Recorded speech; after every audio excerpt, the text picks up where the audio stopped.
Ito ay rated SPG. Striktong patnubay at gabay ng magulang ang kailangan. Maaaring may masiselang tema, lengguwahe, karahasan, sexual, horror o droga na hindi angkop sa... Para sa mga sangre, hindi nga naging madali ang naging pagsubok sa kanila nito ni Eshnad dahil nga ang huling pagsubok ni Eshnad ay kinikailangan nga ng mga sangre na isakripisyo ang kanilang buhay upang makatuloy nga kay Bathalang Emre.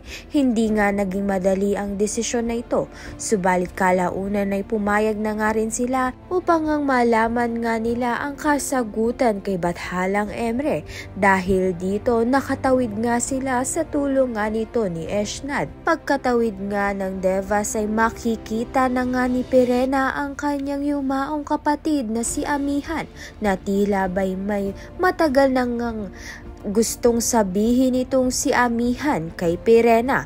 Kaya naman nga't naging emosyonal nga itong si Pirena sa pagkikita nga nilang dalawa. Sa kabilang banda naman nga itong ang si Tera ang naging pinuno ng mga sangre upang makatawid nga sila ng tuluyan. Kaya naman nga't yan at iba pa ang dapat nating pakaabangan. Maraming salamat sa iyong panonood.